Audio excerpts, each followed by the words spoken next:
Welcome to the session on profiles. What we're going to do is have a look at how you log into the system, how the different user profiles look when you log into the app, and we're also going to have a look through the navigation.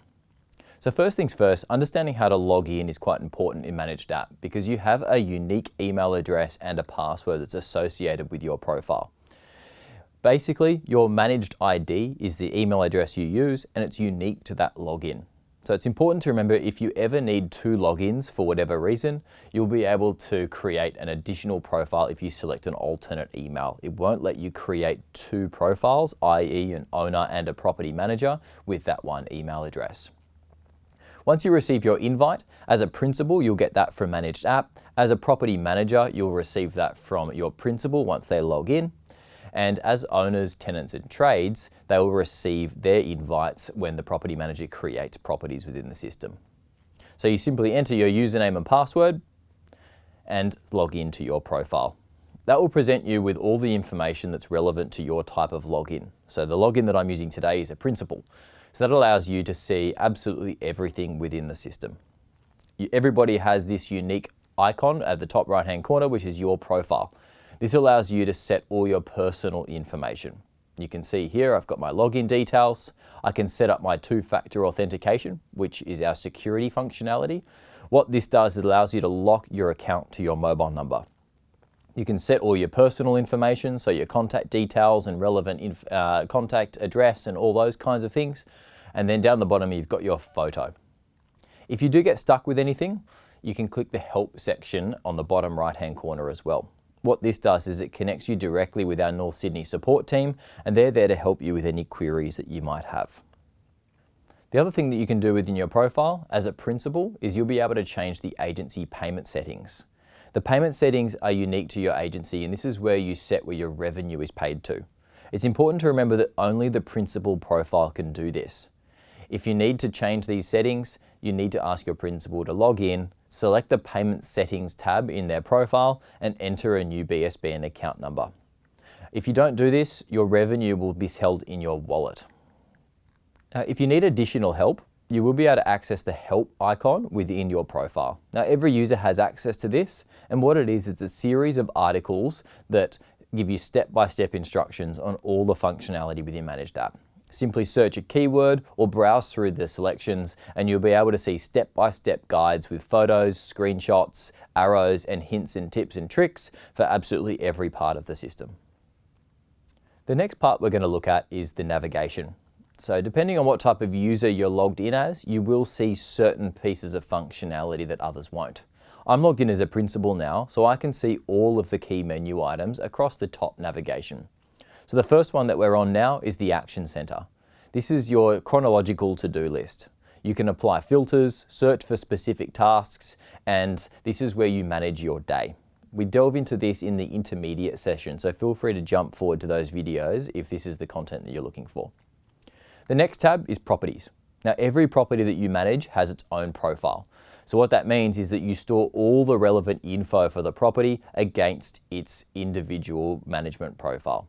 You can search for different managements, you can apply filters. As you can see, I'm searching for property managers that are assigned. I can search for different statuses and criteria if I need to generate a specific report, or I can clear all the filters and see all the managements in my portfolio. When I click on one, it takes me through to that property profile where I can see the overview, the lease information, I can see any outstanding or historical tasks that we've done for the property. I can view the Transactions tab and see all the payment history and upcoming transactions for the property. I can view the financials, so this allows me to generate statements on behalf of a landlord if I need to. I can view the condition profile. This is where I can configure my layout of the property and look through my reports. And then the final tab is our end of financial year reports. So your income and expenditure reports, they can be found on this third tab here, on this final tab here. The next tab across the top is Payments. This is your payment center and allows you to see all the different types of transactions either completed or upcoming for your portfolio. This section is typically used for an accounts team or perhaps an offshore admin team where they specifically look at payments only, because all the payments also appear on the Action Center to remind that property manager what is up and coming. Within this payment center, you can also access Billy, which is our invoice scanning tool. It allows you to drag and drop all your invoices into the system and process them for payment. It's a much faster way of queuing invoices because it remembers all of your specific info. And then you can see, finally, there's a settings section as well. So if you are logged in as the principal, it's another way to access your agency payment settings. The fourth tab across the top is contacts. This is where you'll find all the individual contacts and user profiles that are attached to your agency. You've got service providers, who are your creditors, but Managed App is a little bit different in that we split off trades from your typical creditor list. So the service providers is used for your council, water, strata, land tax, BMT tax depreciation, those kinds of creditors. And your tradies will actually be found on the maintenance and marketplace tab, which I'll show you in a moment.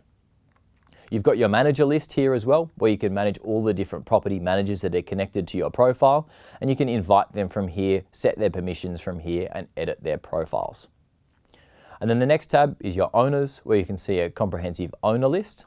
And remember, you can click into any of these owner profiles at any point in time. Simply search for the one you're looking for, click in, and view all their information. From here, you can edit their details for them, you can see the property they're attached to, and you can even change their notification preferences in their edit screen. The final tab in contacts is tenants. So this is your comprehensive tenant list. Every tenant that you've ever had in a property or currently have in a property can be found here. You can view their profile, you can edit certain information, you can see how they pay their rent and what property they're attached to. So the next tab is Marketplace. Marketplace is our tradesperson directory, so a tradie directory. It allows you to see all trades that currently service agencies on the Managed App platform. It's a public list, and you can add to it by simply clicking Invite Trade at any point in time. And once a trade is on board, you can click into their profile and see all their details, from their contact information, business details, where they work, trading information, all those kinds of things. And down the bottom, you'll actually find their insurance and license documentation as well, should you need to review it. The final tab is Reports. The Reports tab is available to both the principal and anyone the principal gives corporate permissions to. There are 4 different types of report that you can generate for the agency, and we cover these in the advanced session.